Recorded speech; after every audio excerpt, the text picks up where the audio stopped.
Tonight, breaking news. The accused killer of United Healthcare CEO Brian Thompson appears in court to face the state charges against him. News just coming in, President Bill Clinton hospitalized, and the winter weather alerts for millions. First, Luigi Mangione led into court today under heavy guard, appearing before the judge pleading not guilty to 11 charges, including murder as an act of terrorism. His lawyer saying she is concerned whether Mangione can get a fair trial. Katersky inside the courtroom. The news just coming in, former President Bill Clinton in the hospital. What we're learning tonight. Several people rescued when a pier crashes into the powerful surf in Santa Cruz, California. The images just coming in. Millions are on alert for a fast-moving storm sweeping into the Northeast, what it could mean for travel, and will there be a white Christmas? Lee Goldberg is standing by. The terrifying incidents at two popular ski resorts. In Nevada, at least 5 hurt, skiers falling 30 feet into the snow. And in Colorado, the rescue, more than 170 people trapped, some for hours. The bombshell House Ethics Committee report on former Congressman Matt Gaetz. Detailed allegations from a years-long investigation finding, quote, substantial evidence that he had sex with a 17-year-old in 2017. In violation of Florida's statutory rape law, and allegedly paid nearly $100,000 to several women for sex. Gaetz maintaining he did nothing wrong. The emotional scenes 2 days before Christmas. A police officer is killed responding to reports of a man with a gun in a North Carolina store. A holiday drone show turns tragic. A 7-year-old boy badly hurt when drones start falling from the sky. A terrified crowd running for cover. How it all happened. Hollywood stars rally around actress Blake Lively after she accused her It Ends With Us co-star and director Justin Baldoni of sexual harassment and orchestrating a smear campaign against her. Matt Gutman with a response from Baldoni's lawyers and his PR firm. The mysterious find in the Massachusetts woods, dozens and dozens of Amazon packages. The Kilauea volcano erupts on Hawaii's Big Island. The dramatic images tonight. And America Strong, the community that answered the call, fulfilling one man's wish for a beloved sweet treat. From ABC News World Headquarters in New York, this is World News Tonight with David Muir. Good evening, and thanks so much for joining us. I'm Rachel Scott in for David. We are tracking the news about former President Bill Clinton and the winter weather alerts for millions. But we do begin tonight with the new images. The suspect in the murder of United Healthcare CEO Brian Thompson in a New York City courtroom today. Luigi Mangione appearing today in shackles and under heavy guard, dressed in a maroon sweater and khaki pants. He pled not guilty to 11 charges, including murder as an act of terrorism. Mangione displayed no emotion as he sat at the defense table. His lawyer saying she is concerned about statements from public officials. She questions whether he can get a fair trial in New York City. ABC senior investigative correspondent Katersky was inside that courtroom today, and he leads us off tonight. Luigi Mangione was slowly marched into court by police, appearing clean-cut in a maroon sweater and khaki pants, the alleged killer's wrists and ankles shackled. He kept quiet before taking his seat at the defense table, leaning over the microphone and entering his plea. Not guilty. Mangione said nothing more. It was his first appearance in state court, where prosecutors charged him with murdering United Healthcare chief Brian Thompson in furtherance of terrorism. He also faces federal charges filed last week, and with officers hovering over him, his attorney complained Mangione is being treated as political fodder. He's a young man, and he is being treated like a human ping pong ball. The defense also questioning whether Mangione can get a fair trial after his dramatic arrival in New York on an NYPD helicopter and heavily guarded perp walk.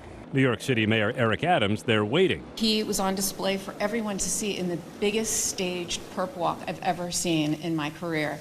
It was absolutely unnecessary. Shackles clanging, Mangione walked from court without appearing to acknowledge rows of spectators, mainly young women. Luigi, want to say something? Mangione stayed silent. Eat the rich! Outside, supporters waiting in the bitter cold chanting, "Eat the rich" and "Free Luigi." Mangione is now back in federal custody tonight. His prosecutions are going to continue on parallel tracks. And Rachel, the main difference between them is the potential outcome. If convicted in state court, he faces life in prison without the possibility of parole. A conviction on the federal charges could mean a death sentence. Katersky, who was inside that courtroom today. Aaron, thank you. We turn now to that news about former President Bill Clinton hospitalized after developing a fever. Let's bring in ABC's Elizabeth Schulze reporting tonight from Washington, D.C. Elizabeth, what is the latest on his condition?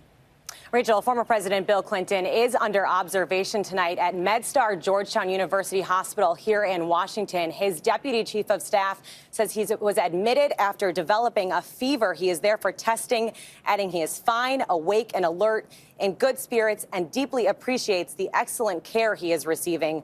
Clinton is 78 years old and has faced a series of health scares since he left office, including a successful quadruple bypass operation in 2004 and another heart procedure in 2010. Tonight, his spokesperson tells us he is hopeful that the former president will be home by Christmas. Rachel. And so many wishing him well tonight. Elizabeth Schulze on that breaking news. Thank you. We turn now to the dramatic wharf collapse in Santa Cruz, California. A portion of the pier floating away, several people rescued after falling into choppy waters. Here's ABC's Melissa Dawn. Oh my God. Tonight, multiple people rescued from the Pacific Ocean after powerful surf took out part of the Santa Cruz pier. 100 feet of the wharf that have collapsed. Multiple victims in the water. The images coming in showing the restrooms at the far end of the pier bobbing in the water. A man in a hard hat and another man near heavy equipment seen waving their arms, floating on the wreckage. Rescuers on a jet ski quickly on the scene to bring that man and another to safety. A big part of the bridge just fell. A third was able to get out of the water on their own. The wharf was previously damaged by storms back in February. The incident comes amid high surf warnings for the entire West Coast from Mexico to Canada. The wharf is now closed down as crews assess its safety, and the National Weather Service alerting there could be waves up to 60 feet in the Santa Cruz area through at least tomorrow. Rachel? All right, Melissa, thank you. So that storm that brought those waves will also be bringing heavy rain for the holidays as a winter blast is hitting the Northeast. Frigid temperatures causing this fountain to freeze over in New York City's Bryant Park. So let's get right to Chief Meteorologist Lee Goldberg. He is with us tonight from our New York station, WABC. Hey, Lee. Hi, Rachel. And those frigid temperatures in place mean the overnight snow and into Christmas Eve, that's all going to stick. We've had a couple inches of snow across parts of Wisconsin and Michigan, and the storm's strengthening a little bit right now into the overnight, meaning we get several inches of snow in upstate New York and into northern New England, maybe even up to a half foot of snow. That snow is right to the I-95 corridor by the morning hours. I could see some coatings to maybe an inch all the way down to the coast. We are concerned about winter weather alerts in Philly and Baltimore and D.C. for a glaze of ice, so be super careful with your travel into the morning hours. And then to that storm in the west. This is clobbering the west coast with several inches of rain. I mean, from Reading to Eureka and Medford, we can see up to a half foot of rain and over a foot of snow in the central Sierra. As that moves eastward, a nice Christmas Day snow in the Rockies, about 1 to 3 inches. So how about the white Christmas? We know we're going to see it in the mountains out west and, of course, in the northern tier, upper Midwest and Great Lakes and interior Northeast. But for a change, we could actually get some snow right down to the coast in the Northeast. The first white Christmas here in New York City since 2009, a possibility. Rachel? Many people dreaming of that white Christmas. Right, Lee, thank you. We turn now to a scary scene on the slopes in Nevada. Several skiers plunging 30 feet into the snow after a ski lift malfunctioned at a resort. It comes just days after dozens of skiers and snowboarders were stranded for hours and rescued after another ski lift broke down in Colorado. More now from ABC's Mola Lenghi. Tonight, terrifying moments at a busy ski resort near Lake Tahoe. Images show first responders treating people at the scene after authorities say a chairlift at the Heavenly Mountain Resort in Nevada appeared to slide backwards, slamming into the chair behind it. It's Heavenly Stagecoach. They've had 5 people fall from a lift over 30 feet. At least 5 people were injured, 3 of them falling about 30 feet to the snow below. Several rushed to the hospital. It comes after this dramatic rescue at a Colorado ski resort over the weekend. Joe, hang on. Video showing first responders using ropes and ladders to lower skiers and snowboarders from a gondola after it malfunctioned at the Winter Park Resort. Amy Carr, one of the 174 people rescued. We heard them power it down, and then I realized that this was not your normal run-of-the-mill, let's stop the lift, and that there was something really serious. Fortunately, no one was hurt. Well, tonight, that chairlift in Nevada is under investigation. Authorities say they're looking into its maintenance records. Meanwhile, that gondola at Winter Park here in Colorado is back up and running, Rachel.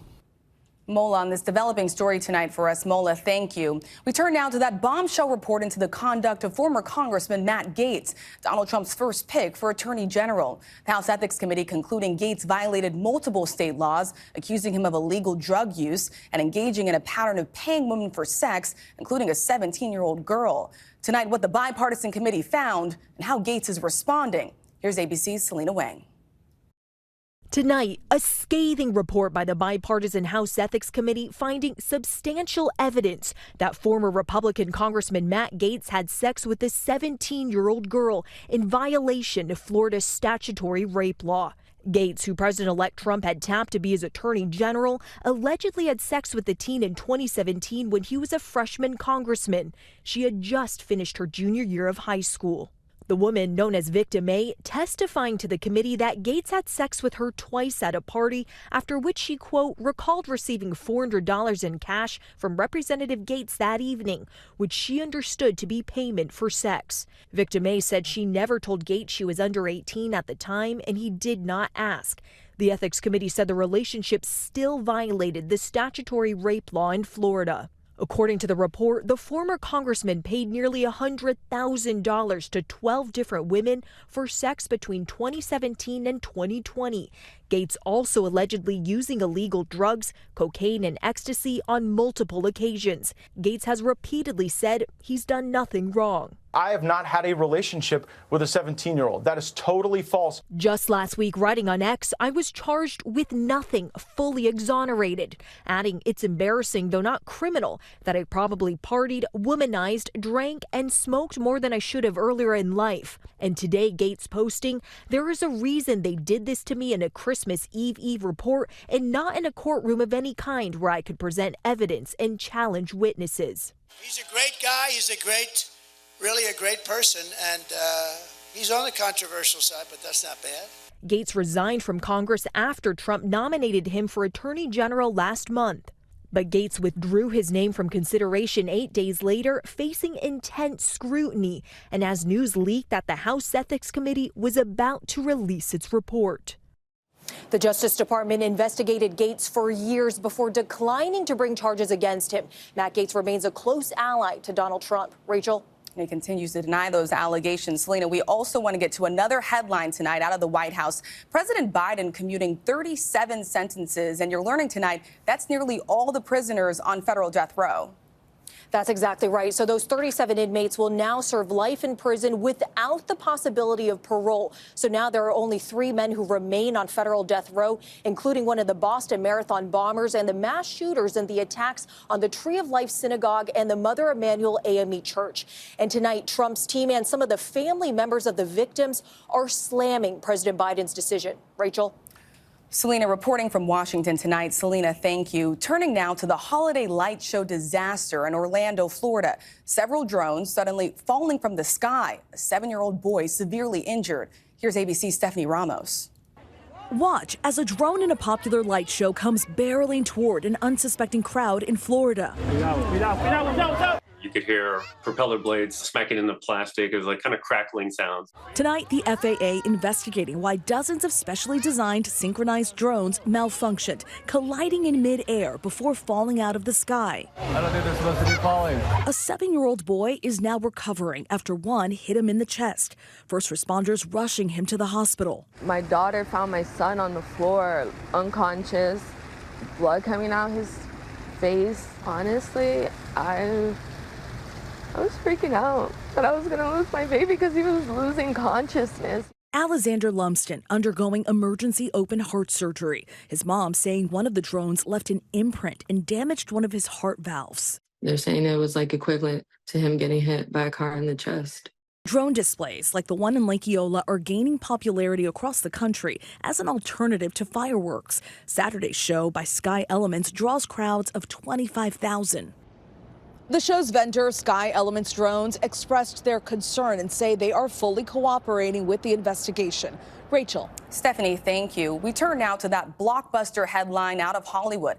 Actress Blake Lively accusing Justin Baldoni, her director and co-star in the film It Ends With Us, of sexual harassment. Tonight, Baldoni dropped by his talent agency as he continues to deny those allegations. Here's ABC's Matt Gutman.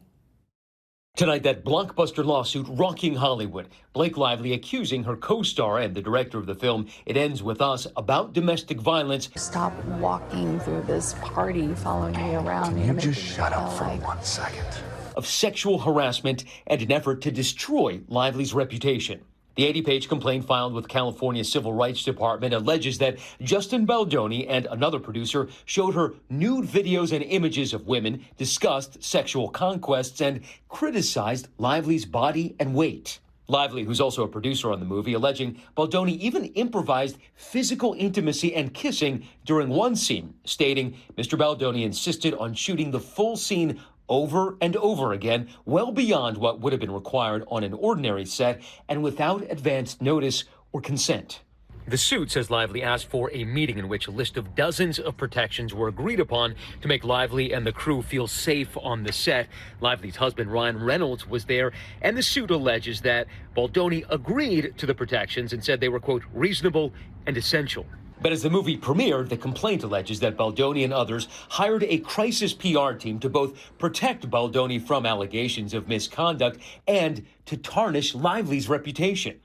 One of the text messages obtained by Lively said, Mr. Baldoni wants to feel like Miss Lively can be buried. At one point, the complaint says the crisis PR team wrote to each other, we can't write it down to him. We can't write, we will destroy her. Imagine if a document saying all the things that he wants ends up in the wrong hands.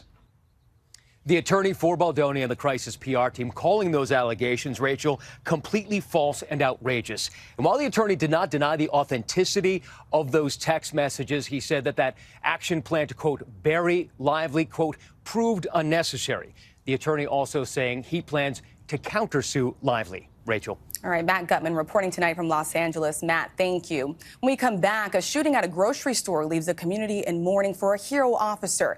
And mystery solved after dozens of Amazon packages were found in the woods in Massachusetts. Next tonight, a North Carolina community in mourning after the death of a police officer and father. Greensboro police officer Michael Horan, a father of two, was responding to reports of a man with a gun inside a grocery store when he was killed in the line of duty. Police say the suspect was caught after a high-speed chase about 150 miles away. When we come back, scientists are monitoring air quality after the eruption of a Hawaiian volcano. To the index now, authorities in Massachusetts say they know how dozens of Amazon packages wound up in the woods. Police say an Amazon driver later reported that they had left the packages on the side of the road because they were stressed. No charges are expected to be filed. Officials are keeping a close eye on Hawaii's Kilauea volcano. It erupted overnight, sending plumes of smoke and lava into the sky. Officials say they are monitoring air quality. When we come back, the community that answered the call, fulfilling one man's wish for a sweet treat. And finally tonight, America Strong, one man's wish and the community that stepped in to help. Tonight, with Christmas just 2 days away, these bakers in Pennsylvania are hard at work, helping make a Christmas wish come true. Oh, we got a few more to go. 80-year-old Jim Hazlett grew up in Pennsylvania, but he's been spending his hospice care surrounded by family in Alabama, bravely battling cancer for 3 years.